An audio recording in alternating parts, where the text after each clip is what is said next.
Hello, everyone. Welcome to another episode of the Tank Talk Podcast, the best fish keeping podcast, or the best podcast on the face of the earth, maybe even better than Joe Rogan. Yeah. I can see that. He's scared. I know he's scared. I know. He's like, oh my gosh, I'm going to lose my number one status. It's going to happen probably very soon. But, and we'll include you in the celebrations when it does happen. So today we have a really interesting topic. John, what do we got going on today? We have what I believe is every fish keeper's dream. Every fish keeper that maybe has more than one aquarium, the dream of automating our fish tanks, our multiple fish tanks, or even just one automation. But the goal of the episode is automation. Is it a good thing or is it a bad thing? Yeah, at first it sounds like it might be like you said, the goal, the pinnacle, this is the end point, is to basically let the aquariums run themselves. And there's a couple different ways you can do this. You can do this through technology, or you can do this through knowledge of how aquariums work. And then therefore you limit the amount of attention your aquariums need. And so I think we'll touch on both. We're going to probably focus most of our time on the technology side, because that's traditionally what we think about. And you brought up a really good point before we started filming. When you think about automating stuff in the aquarium hobby, and primarily this is going to be more advantageous and more applicable if you have lots of aquariums, right? The more you have, the more automation makes sense. But in your opinion, what is the most important things to automate as the number of aquariums start to increase? It always has been, and it always will be finding a way to automate water changes, because that is the brunt of the work that we do. And it is up for debate as to what is the best way to do that from an automation standpoint. But I think that would be everyone's goal is, I don't mind feeding the fish. I don't mind cleaning the glass, but I sure would like some help on doing those water changes. So I think when people think about automating something in their aquariums and it goes beyond just getting the light turn on and off by itself, it goes to water changes. Yeah. And I just thought about this as we are talking about it. I've actually done fish room tours of a couple of fish rooms, actually 3, that were pretty much on autopilot. If you were to go to Primetime Aquatics, there is a video called Jason's Fish Room, not mine. Jason is a member of the Greater Chicago Cichlid Association. So Jason's Fish Room tour, Mike Helford's Fish Room tour, and Rick Borstein's Fish Room tour. These are all guys from the Greater Chicago Cichlid Association, and all have an outstanding fish room that is almost completely automated. And Jason's fish room has gone next level type of stuff that if you watch those videos, you'll be amazed by the amount of automation there is and the amount of really money that was spent to get to that point. Now, I think it's probably important to state from the onset, you don't have to go full on crazy with your automation at first, right?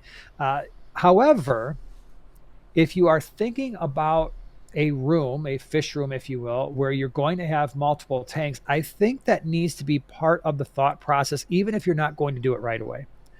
Because once you have stands in place, tanks in place, it becomes a little bit more challenging to move those things around and implement auto water change type stuff, or, fish room filtration.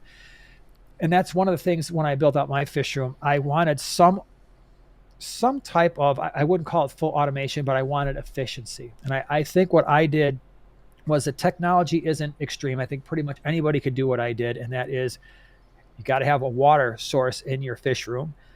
And then really I wouldn't call it automated, but what made things more efficient is I had a wastewater system in place. And I know you have something similar, and you can talk about your situation here in a second. But I had some PVC that I had drilled some holes into, and it went all along the perimeter of the fish room and eventually empties into a drain.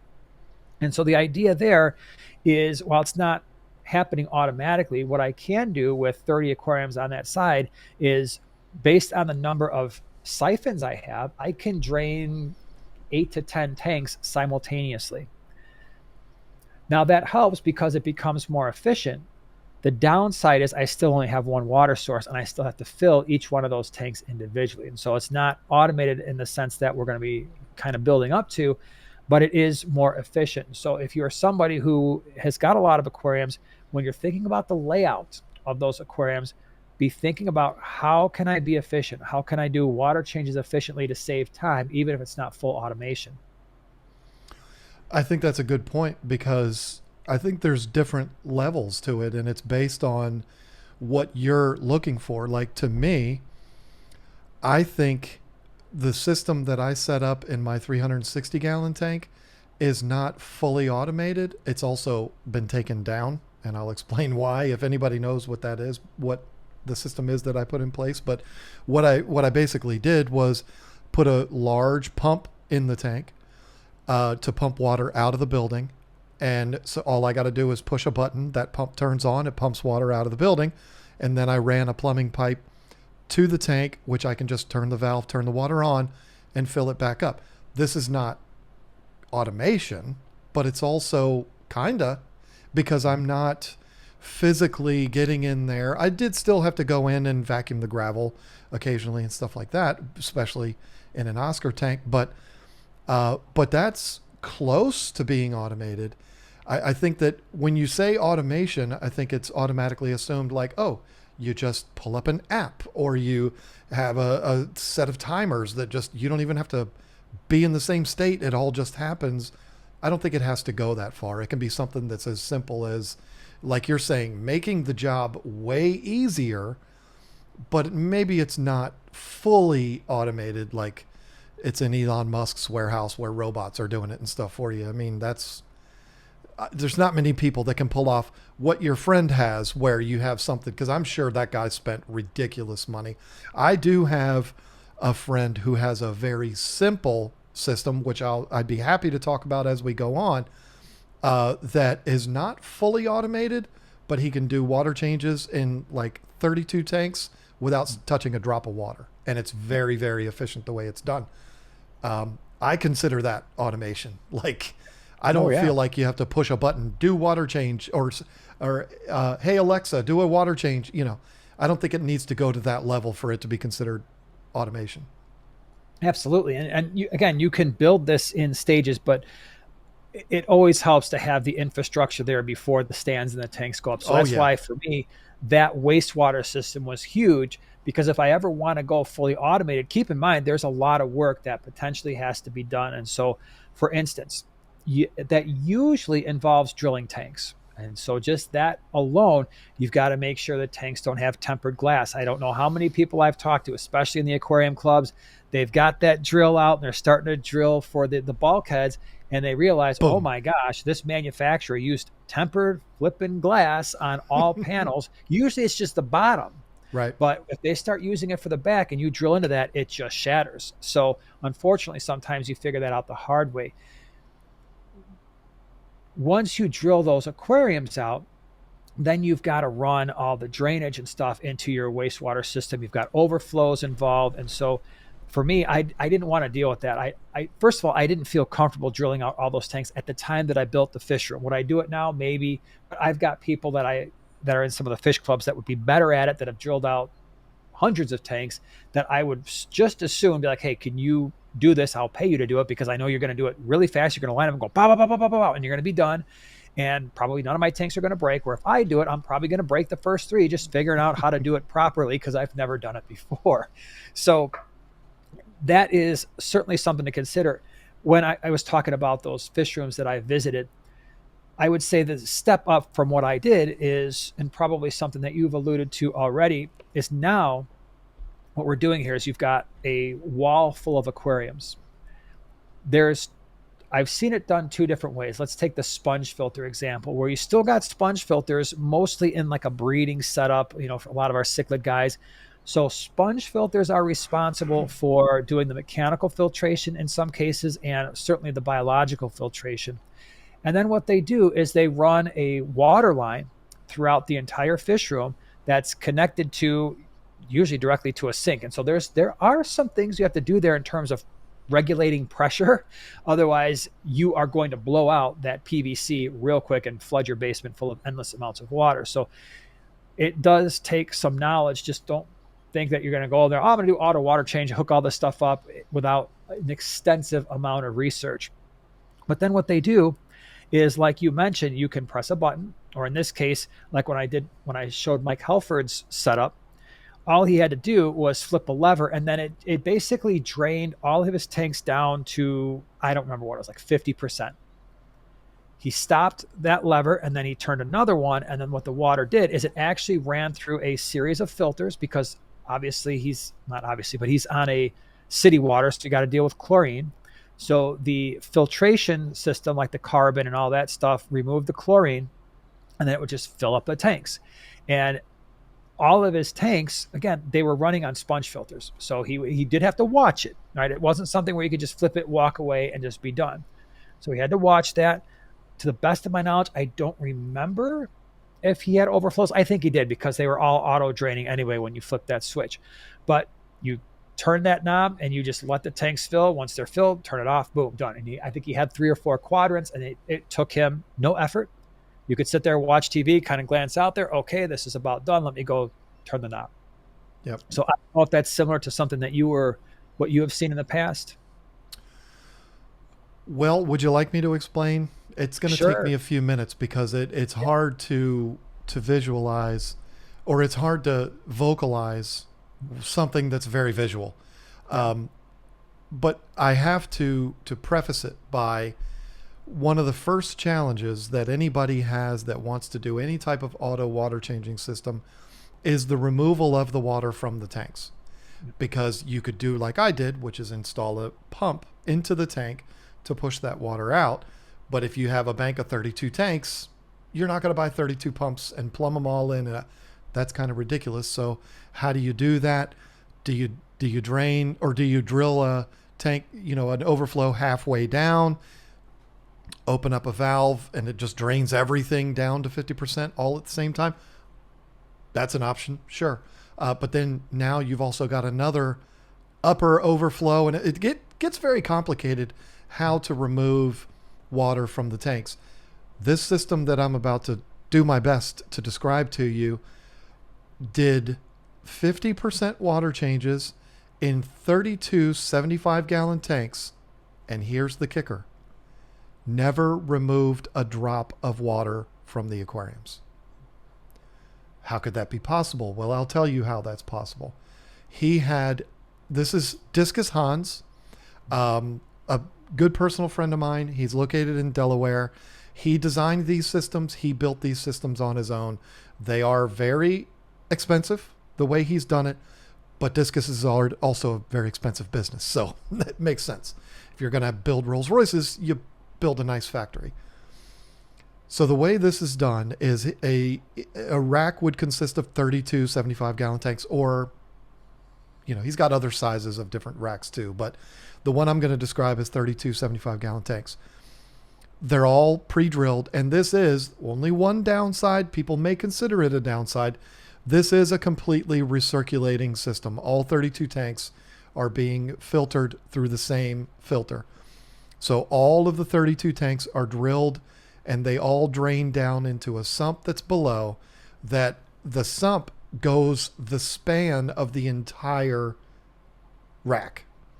And the width. We're talking about 2 sides, so the tanks are sitting back to back, so you can look at them from either side, and they're 3 high, and so the whole rack is probably 24 feet long, and the sump is that entire length of it and the entire width of it. So we're talking about a massive sump system built out of plywood, but it is the simplest sump system you've ever seen, because all it is all of those drains coming down, and they drain onto a laying flat matten filter pad, matten foam filter.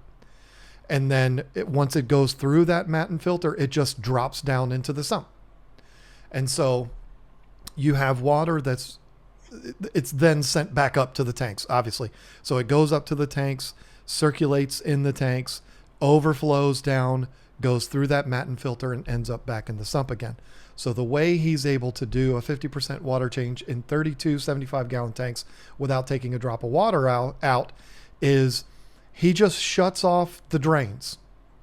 So the drain, and he shuts off the supply pump too, because then they would all overflow. But he shuts off the supply and shuts off the drains. So no more water is going into the individual tanks and no more water is draining out of them. The tanks are just sitting there still.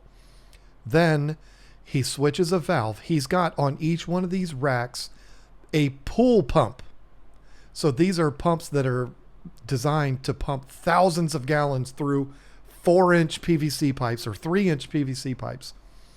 So he then hits a valve, which instead of sending the water from the sump back up to the tanks, it sends the water out of the building.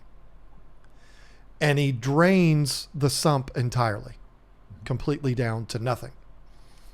Then he has the IBC totes. I think he has 6 of them going across the back of his warehouse. And he has since moved. I don't know how he's set this up since then, but when he was in the Baltimore area in Maryland, he had, I think, 6 IBC totes on the back of the building. Those IBC totes, if you're not familiar with what those are the big containers that are housed inside of a metal cage almost.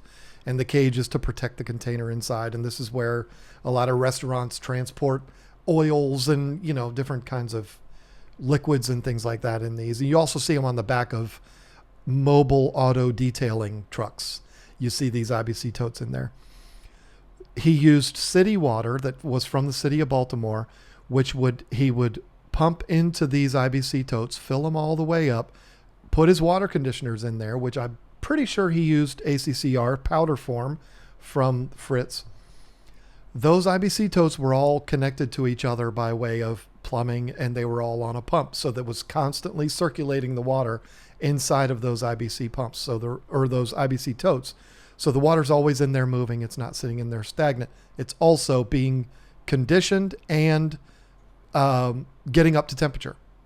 So once that sump is completely emptied, he then hits a valve on the IBC totes, which instead of circulating back through the totes, it sends water back to that sump. And what he actually does, which I think is brilliant, with the size pumps that he uses and the size pipes that he uses, when he opens up these valves, it's like a fire hydrant gets opened up. Like there is mass amounts of water flowing through here. So the pump that's going to refill the sump is on one end. The pump that drains the sump is on the other. He leaves them both on. So what's happening is this massive amount of water is basically flushing out the sump.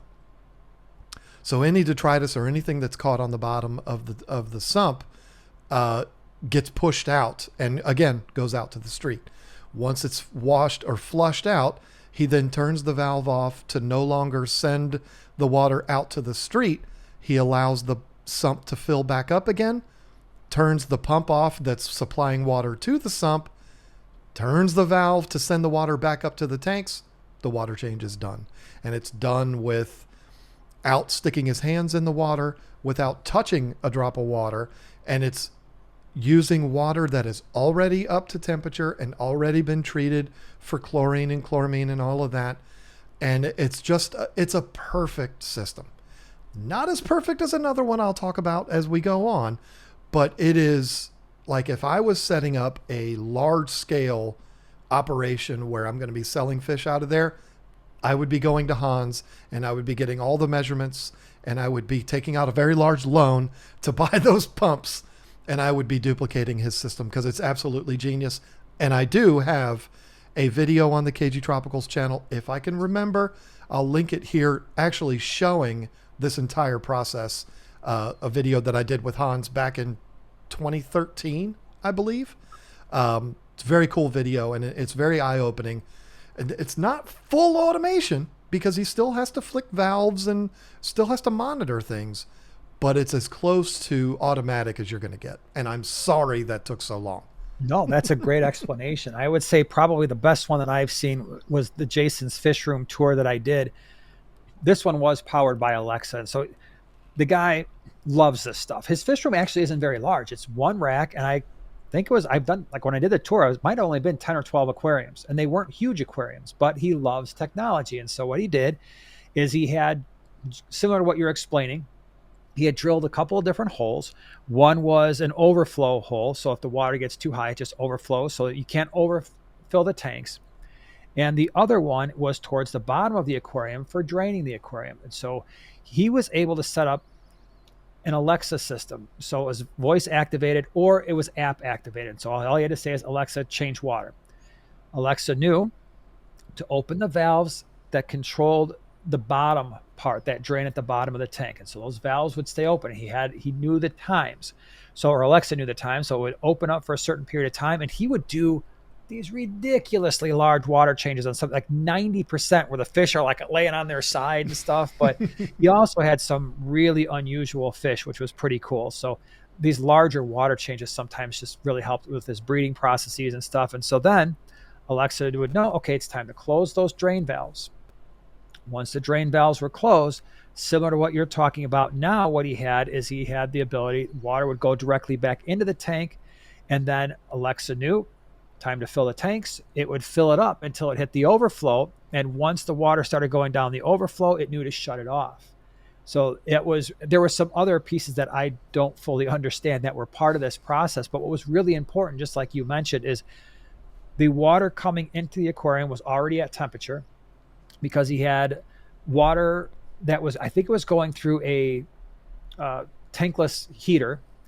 And because he was on city water, just like you were talking about, there was a multi-stage water filter to remove chlorine, chloramines, that kind of thing.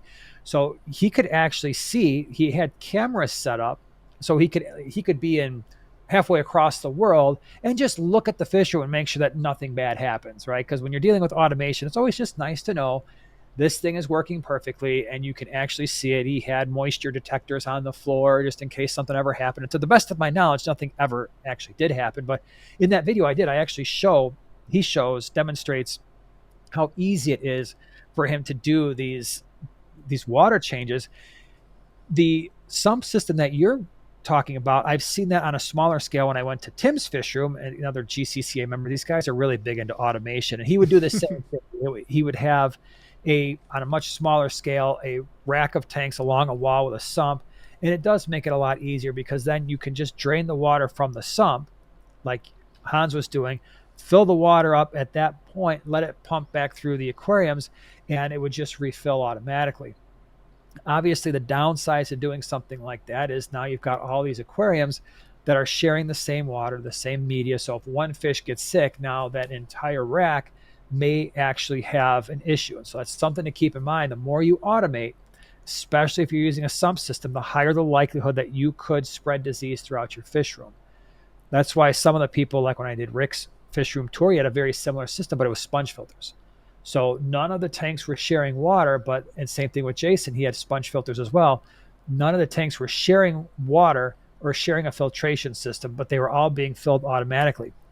As cool as that is, that's not my favorite way to do automation, but I'm going to let you tell your story, and then I'm going to get to my favorite way. If I were going to do automation, I wouldn't do it necessarily that way. Well, I don't know that this is my favorite way, because in order for it to be my favorite, it would have to be something attainable for me. I'm weird like that. Like if it's out of reach for me, then it can't be my favorite. Like I like things to be realistic, and it's certainly not possible for me to do what this company has done. I'm talking about Live Fish Direct, which is in Draper, Utah. I think we've talked about them on the podcast before, not being paid to talk about them. They are an extraordinary retailer and distributor and producer of African cichlids, one of my absolute favorites. And what they have this system, or this facility in Draper, Utah, that they actually pull water from a hot spring, which is on their property. They had to get certain permits and all this kind of stuff to be able to pull as much water as they do. But what they have is a constant 24/7 flow through system in this facility, which is basically using Mother Nature, the best filter in the world, as their filtration system. So their tanks, this is all on YouTube, by the way. You can see it on YouTube.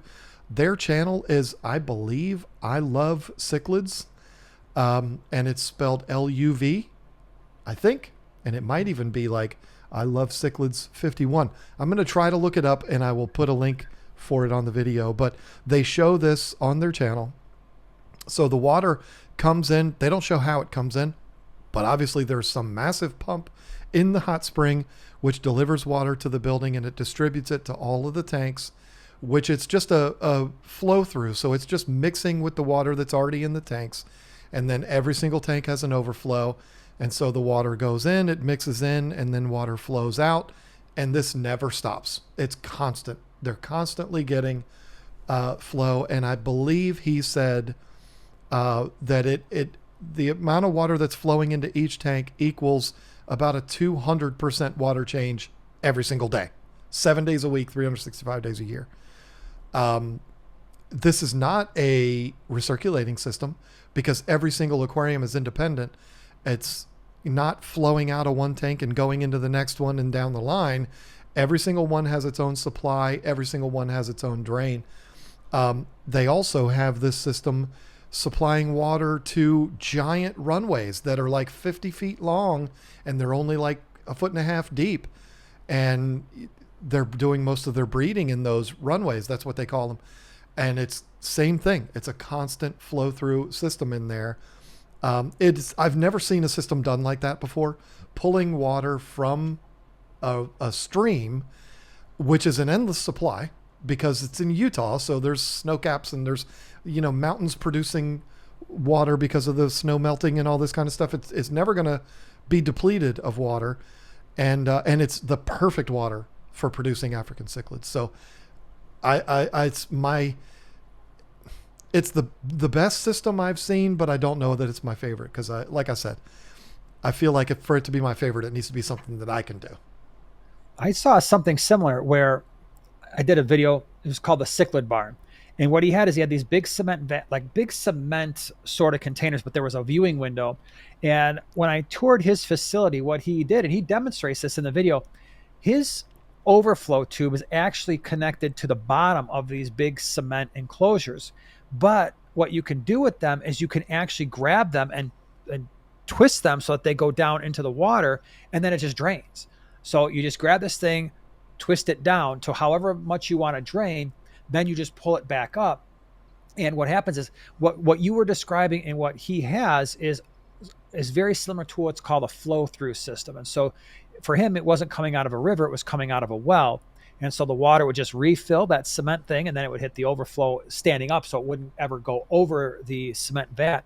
And then the water would drain into a pond that he had in the property. So it was actually refilling that pond. And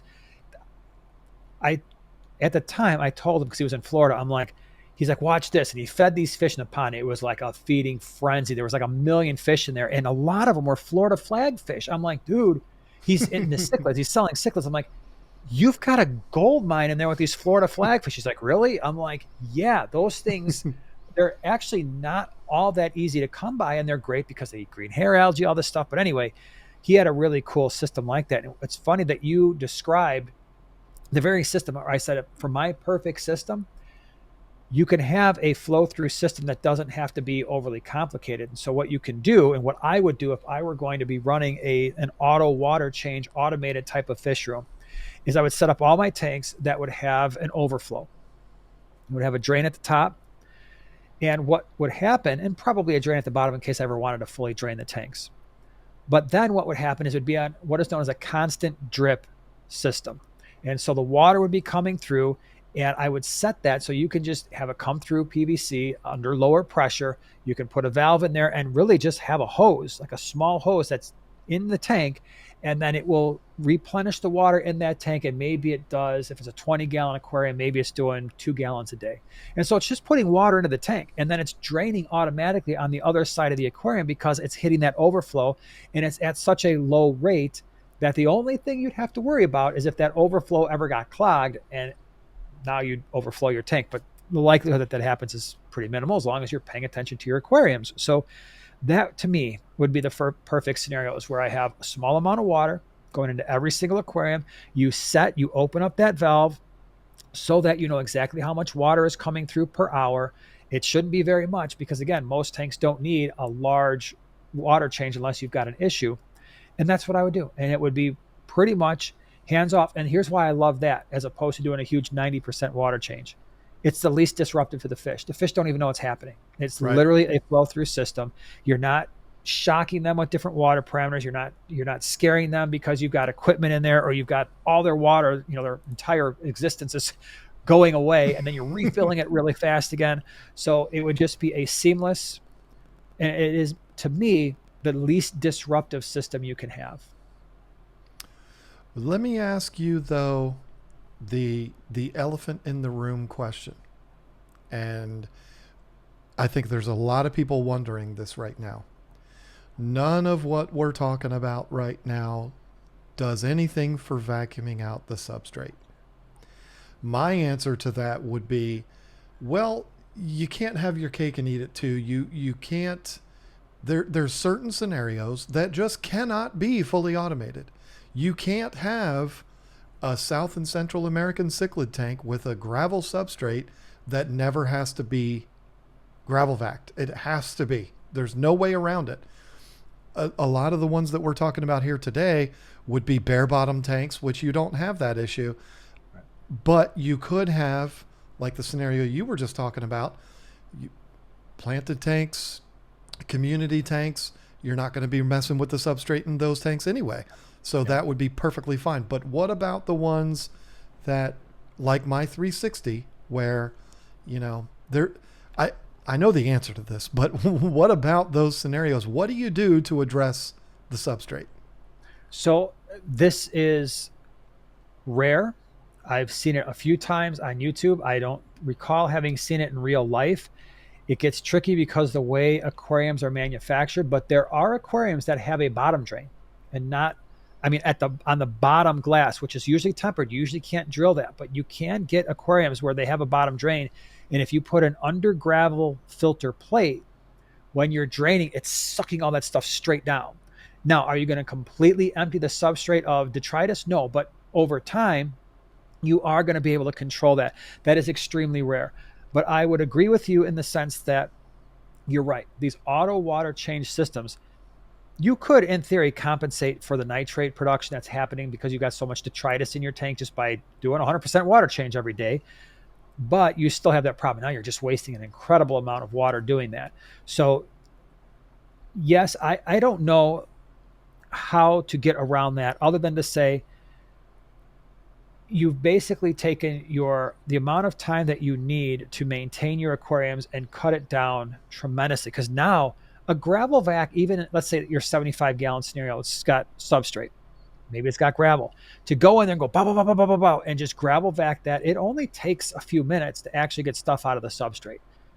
The vast majority, so for us, because we're not automated, when my two boys maintain the aquariums, the reason why it takes so long for them to do what they need to do is the draining to get the actual volume of water out. The gravel vac is part of that, and then the refilling. So if they just had to go through and quickly clean up the substrate, I think, like for instance, when Eli does his 30 aquariums, doing all of those things, and even if he's got 5 siphons going and he's gravel vacuuming and he's got waiting for the stuff to drain and then refilling, he's down there for probably 6 to 7 hours a week. If he only had to do the gravel vac, my guess is he'd be done in 45 minutes.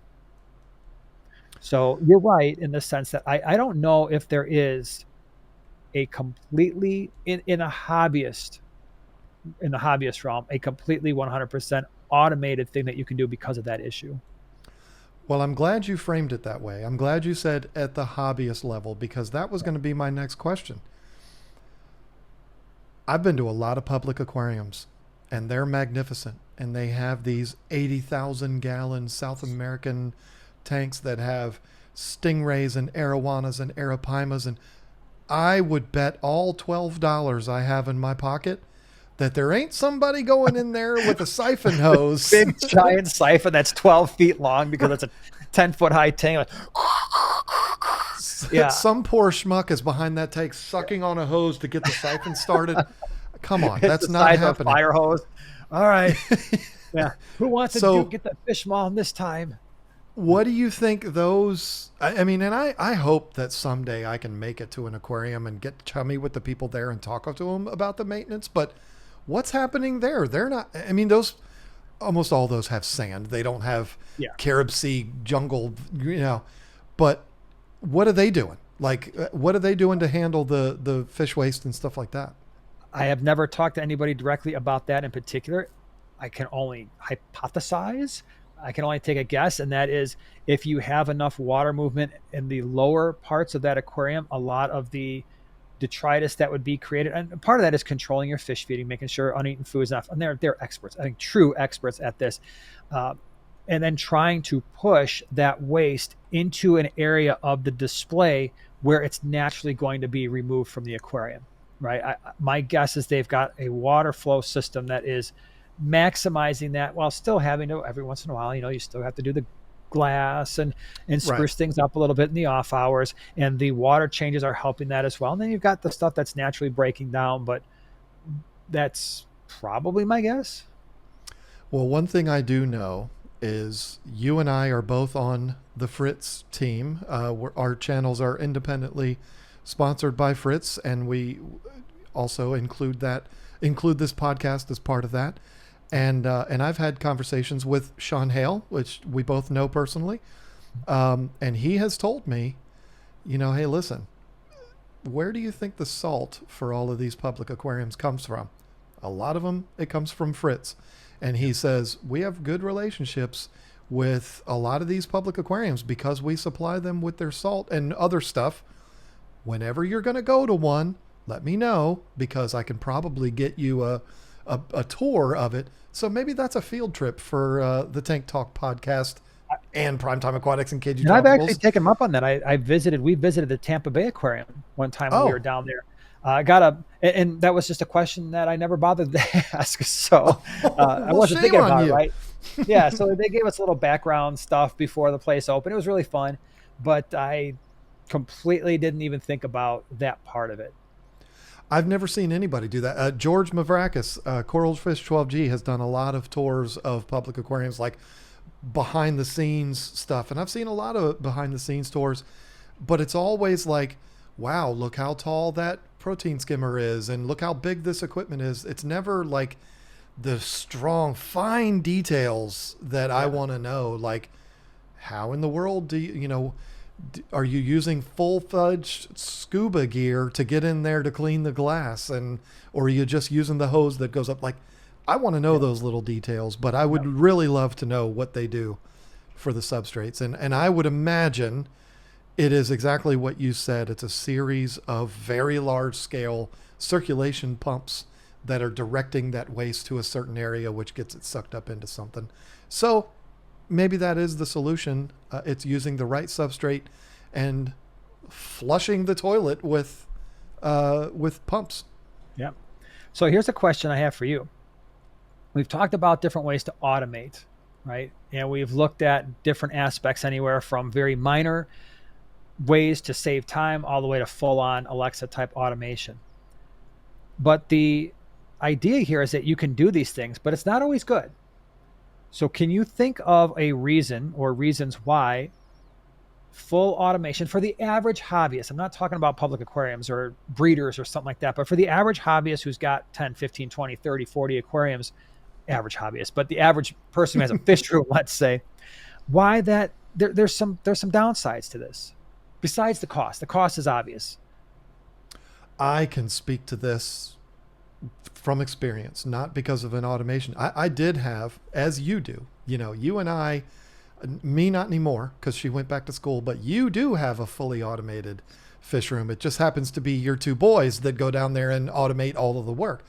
My daughter used to take care of all of mine. And then she went back to school and hasn't been, she's not going to come home from Charlotte 5 hours away and do water changes for us. But I felt so disconnected from the hobby. I felt like I was neglecting. I felt like there was a guilt to it because I wasn't in there. I wasn't getting my hands wet. I wasn't in there as much. When you're doing this maintenance, I consider it, and a lot of people consider it, almost a therapeutic thing because I'm doing something that's going to benefit these animals, and I'm also able to get a really good idea of what's going on in there so that if there is a problem, I can catch it early and blah, blah, blah. And I just feel like I'm a part of it. When you fully automate things, you're no longer a part of it. I mean, and I've talked to people before that have things fully automated, even down to their fish feeding. So really all they have is a glass panel that they can look at and see the fish, and that's fine. But I think that part of the hobby is being involved with it. It's not just looking at the fish. It's being involved with it and getting your elbows wet and having to put a towel down on the floor and all of the stuff that's an annoyance. I think that's also being involved. And when you lose that, you look at it, as I did, as my fish are going to be so much better taken care of. The fish are going to be so much healthier and happier. The tanks are going to look so much better. I didn't realize I was going to feel so disconnected from it. Yeah. I don't know if that's 100% the answer you agree. were looking for. No, and I do absolutely think that is something that every fish keeper needs to consider. The more automation you have, the more you lose touch with the ecosystem, not necessarily the fish behavior. But I'll give you some really good examples. Let's say you are maintaining your aquariums and you're doing a gravel vac, right? You're siphoning. What is that telling you? It's telling you in your aquarium where waste is most likely to accumulate. And so that's in turn telling you, okay, do I need to switch up how my filtration is situated on or in the aquarium? Am I using the right filtration? You might be doing some maintenance on the filter media and you realize, oh wow. And some of us have like, hey, I took the sponge filter out. It's really slimy, and I'm having a really hard time getting the gunk out because that slime has kind of trapped everything in. That will give you an indication on how that ecosystem is functioning, or just the filter media itself. Hey, am I getting a lot of uneaten fish food in here? Am I feeding too much? Am I seeing more or less fish waste? That will give you an indication on what your fish are doing, how they're behaving. Are you seeing your fish behaving in a certain way because you're down there with an algae scraper, or you're down there? Now, obviously, they're not always going to behave completely normal when you're doing fish tank maintenance, but you do start to pick up on trends. You start to see how your aquarium is functioning as an ecosystem. Do I have plants that are starting to look a little bit rough? Do I have algae growing in certain parts of the aquarium? What can I do about that? How do I rebalance this so that I don't have it as much? I've lost that. And I fully admit that when I come down here, I'm now depending on my boys to actually make that connection. And the problem is I'm the one that feeds the fish at least half the time. Eli will feed them the other half of the time. And he's doing all the maintenance on the side, so on the fish tank side. So now I have to come through on the fish room side, and I have to go through there when I'm feeding the fish and observe them, make sure they're looking okay. But I don't know, okay, what is he actually doing? How much gravel vacuuming is he doing? Sometimes a tank won't look good, and I'm like, and I have to go, hey, did you do all the things? Oh yeah, I did all the things. All right, well then there's something up here. Either I need to add more mechanical filtration, or sometimes I'm like, yeah, I did all the things, and then realize, well, you didn't. Yeah, you kind of did, but you missed 2/3 of gravel vacuuming this aquarium, and that's why they're stirring stuff up. So there is absolutely a potential there for disconnect. Yeah, and that disconnect is something that we don't realize is going to happen until it happens. Mm-hmm. And then you're like, oh, hold on a second. I complained about, oh, I got to do this and I got to do that, but I also kind of miss it. Yeah. And I mean, it's a double-edged sword because, now, I have a very busy schedule, as you do too. And so the fact that my daughter isn't here taking care of the tanks, they're not as taken care of. They're not taken care of as well. She did a great job, as I'm sure your boys do. I mean, when I was there, your tanks looked amazing. They're not as good. The fish are fine, but I only have so many hours in every single day, and so I'm certainly not doing as good a job as she was. And it's like I want somebody else to do it for me or have it be automated because it's better for the fish and it keeps things better, and I can just walk in there, turn on the lights and start making a video, or doing a live stream or something like that, doing this podcast whenever I get internet out there.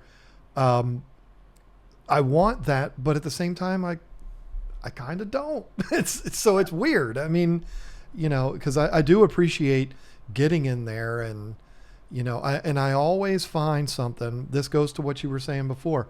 I've made a decision. News flash. I'm breaking news that's going to happen on my channel very soon. I'm going to be doing some major overhauls to some of my tanks, adding a lot more filtration. For exactly what we're talking about here today. It's a long story and I don't want to get into it, but I'm in there doing work and I'm like, you know what? I need an intake right there. I'm relying on all these overflows up top. I need an intake down there. I need a circulation pump over there. I need to add canister filters to all these tanks. And I probably wouldn't have realized that if I wasn't in there doing this work and didn't have an amazing relationship with Cichlid that makes great canister filters. Yeah. And that's the other thing too, is sometimes when you're doing that fish tank maintenance, the other thing that you're recognizing is, oh, this filter is making a noise, or it's not pushing the same amount of water through, or maybe there's something caught in an intake, or maybe there's something wrong with the way the filtration media has been set up in an aquarium. So, if you're dealing with a sump system and a racking system and all you're doing is pressing buttons, you can lose track of that real quick. So the question is for you then, right now you've got a great scenario because your boys are taking, is it just Eli now, or is Luke not involved anymore? So okay. all the gallery tanks behind us, if you're watching on YouTube, Luke still does those 5 tanks, and Okay. it takes him, gallon for gallon longer, because I tell him those have to be perfect. Like, there's no debating there. They're on the backdrop right now. They're on my live streams. These tanks cannot look bad. So it takes him a while to make sure that, okay, there's no algae, there's no, nothing's looking off. So he does this side, but Eli's got the vast majority of the work because he's on the fish room side, and where Luke's only got these big 5 tanks, Eli's got 275s, 125s. He's got all of these that you see behind us on the other side, plus another 30 aquariums that he has to maintain. So that's why I said it takes him probably a solid 7 to 8 hours, and he doesn't move like crazy fast. There's no need to. He just takes his time, methodically goes through it, but he does that other side. And yeah, so that's how we break that up. Well, but so, for you, your system is automated because you're not the one doing it. They're doing it for you, which is great. And I wish I still had that, but one of them's a full grown man, and the other is getting there and going to be, maybe abandoning the roost here at some point in the next several years, and you're going to have to make a decision. What is the perfect automated setup for the Adams household? So we've already had to make half that decision. This gallery that you see, if you're watching on YouTube, that used to be a fish room that had around 30, I think that one had 35 tanks as well. If you go back to any videos older than a year ago, you would have seen all 30 of those aquariums. The decision Joanna and I had to make, is recognizing, hey, when Luke was not able to do the tanks because he was busy for a particular week, that brought us down here. How long was it taking the 2 of us? It was taking us about 4 or 5 hours. We could get it done pretty fast. Did we want to do that all the time? And then that caused us to reevaluate, what is even the purpose of having this many aquariums? Because we found, as we started to talk about it, it wasn't serving a purpose. This serves us much better. It's much more relaxing. I like the way it's spread out. It's not a fish room sort of feel. And so that was decision number 1.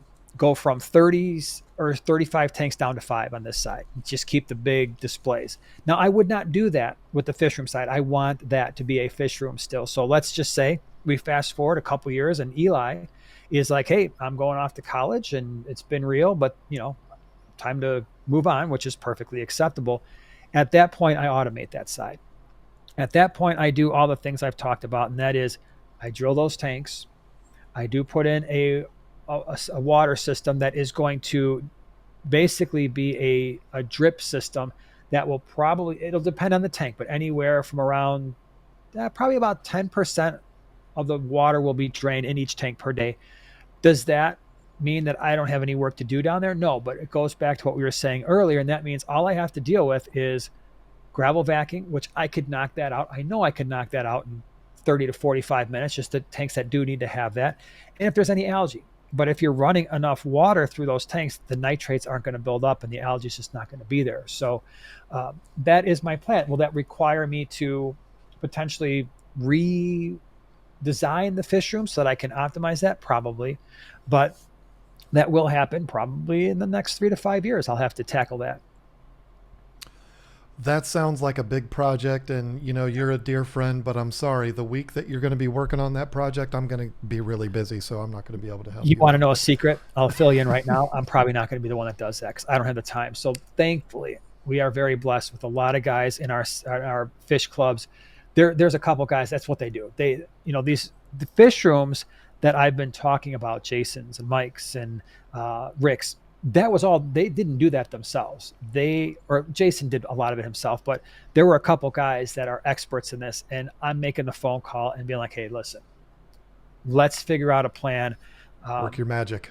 yeah, come out here, and then, quite frankly, I will most likely pay to have that done. I'll probably film it, but I'm going to film an expert. Why film some guy like me who's never done it before, stumbling through the process and be like, "Wow, yeah, it's borderline with I hope this doesn't flood his basement."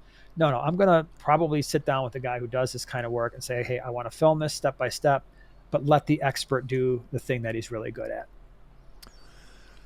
I don't think I will ever graduate to anything like that, and the main reason why is because I only have 5 tanks that are mine. Well, 4 really.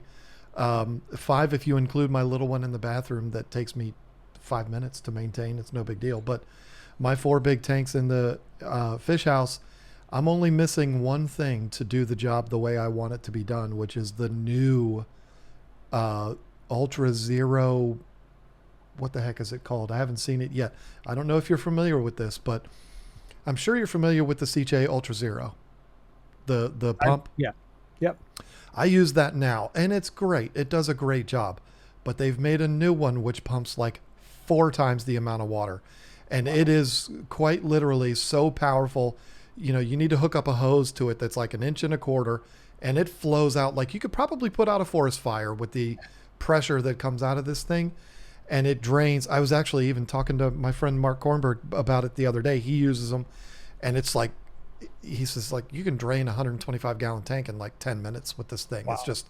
It's like just gushing out. So I do plan to upgrade to that at some point. And the nice thing about it is I hook it up to a hose and I just put it in the tank and I hang it there to the level that I want it to be at. So it can't drain too much. It's going to drain to the bottom of that pump. That particular pump from CJ, the new one, has an auto shut off when it dries up, so it doesn't burn itself out. And so that I'm just going to continue doing it exactly that same way. And then I refill with pythons. So it's a pretty simple thing with gravel vacuuming. I just gravel vac into a trash can and then pump it out. It's really not an extremely hard thing to do. I do enjoy it. I do like when I have somebody else do it and the tanks look better and they're more regularly maintained. But I don't know that I feel like it would be overkill for me to go much farther than that with only 4 tanks. I mean, yeah, they're big, but with a big tank, that just means I do a little bit of work and then I sit and wait for the rest of it because it's basically waiting for it to drain, waiting for it to fill up. It's really not all that much. So I don't know that I ever will fully automate unless, I win the lottery or become really good friends with Elon Musk or something. I don't know that I'll, because I could totally see fully automating everything, but I don't have the hundreds of thousands of dollars it would cost to do all that. So maybe Yeah, and I not in think the my bottom future. line is you automate to the extent that you feel comfortable and that you have the means, right? So for some of you, it's like, I don't need to automate at all. I enjoy doing the water changes. There are people out there who are like legitimately enjoy the fish tank maintenance side of things. I can honestly say I don't. I recognize the value of it, but I don't enjoy it. It's not something where if you ask me, hey, here's a top 10 list of things you can do this Saturday, I promise you, nowhere close, not even in the top 500 things I could be doing on a Saturday is fish tank maintenance going to appear on that list. I I can agree. think of legitimately 500 things that I would rather do than fish tank maintenance, and not just on a Saturday, at any point in my life, on any day, at any time, at any hour. So want to be clear about that, but I do understand its value. And I understand it's part of the responsibility of keeping fish. I'm not saying I look forward to doing this kind of work. This is why my tanks don't look perfect all the time. I don't look forward to it. It's basically a day for me because these are large tanks. So it takes forever for them to drain. It takes forever for them to refill. And when you're dealing with one water source, I have two pythons, but if I hook them both up to fill tanks, they're only filling at half the pressure. Right. So it doesn't save any time. No, not at all. So it's really pointless to do that. So, it's not hard work the whole time. It actually gives me good opportunity to like clean out sumps and do canister filter maintenance and things like that. But for the most part, I'm not doing that every time. I'm cleaning out canister filters and sumps once every couple of months. So most of the water changes that I do, I'm just sitting there playing games on my phone or something. I don't leave the room because I've made that mistake too many times. Mm-hmm. So it's not hard work, but it is time consuming. And it's basically, it's not all day, but it's probably a good 4 or 5 hours. Yeah. And, there's a lot of other things I could be doing with those 4 or 5 hours. So I could be playing Fortnite with my grandson. But in all seriousness, it's one of those things I don't look forward to doing it, but when I'm done, I feel really good about what I've just done. So, there is pros and cons. Absolutely. Absolutely. So as always, we want to hear from you in the comments section. What do you think? How far would you take the auto water change? What is like your ideal situation for your setups? Would love to hear from you. John, you got anything else you want to add before we close this bad boy out today? I have a brief John's World, if you don't mind. Sure. This is something that I just learned. The end of this story I just learned today. I have been delivered and then relieved of the ultimate karma in my life. I haven't even told you this yet, but I have expressed, and you and I have argued, battled. We walked away bloody and bruised. We've battled the Amazon argument, and I have expressed my dislike for Amazon as it pertains to the aquarium hobby. Everything else is fair game, but when it comes to the aquarium hobby, I'm not a fan of Amazon. I'm not mad at you if you buy off Amazon. I'm just saying, I'm not going to go through all that again. But I was delivered the ultimate form of karma when it comes to my hatred of Amazon when my daughter called me and said, "Dad, guess what? I just got a job at Amazon." I love that from the bottom of my heart. I love it. And if your daughter were right here, I'd give her a high five. Well, like, nice job. I haven't told you the end of this story though yet, Professor Adams, because the plot thickens quite a bit. Oh boy. She was hired as a driver, delivery driver. So she lives in a very densely populated area, one that has a hub in it and is full of Amazon employees driving the blue vans, driving around, delivering these packages. Here where I live, they're delivered by the post office and UPS. She quit after a week. Oh boy. So I have my redemption. But here's the thing. The end of this story kind of solidifies my hatred for Amazon. The reason why she quit is because she's 25 years old, and 25-year-olds don't want to work anymore. But she is a go-getter, and she will, she'll do what she has to do. They basically brought her in, gave her 2 days of all the HR nonsense, make you take all the classes and watch all the videos to make sure whatever, all, insurance purposes stuff. And then 1 day on the road with somebody. And as I'm sure you're aware, Amazon's system of all of these tablets and it's a very elaborate, very complicated system to follow along. And, you've got a map that shows you exactly where to go and all of this. And it was extremely overwhelming to her. She needed more training, and she went to them and said, this is overwhelming to me. I need a little bit more training to know what I'm doing. And they said, you'll be fine. Just get back out there. And she tried, and it just wouldn't work out for her. And she was losing her mind. And so she's like, if you guys can't, it's not like she was saying, I don't want to do any work. She was saying, I'll do the work, but I need to know what I'm doing. And they wouldn't do it. And so she left. So, oops, I just punched my microphone, giving a thumbs up. Again, I win in the end because they didn't treat her right, and she ended up quitting.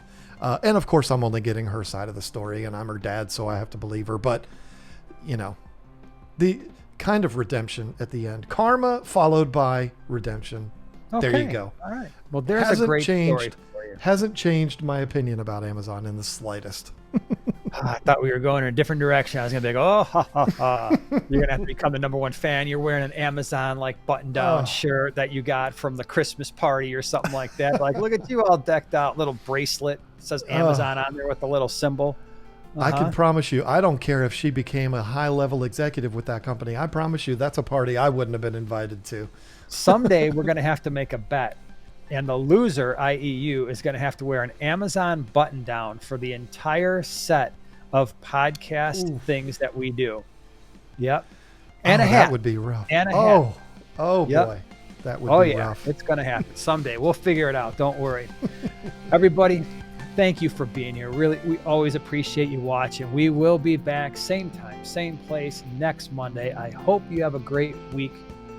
We'll see you next week.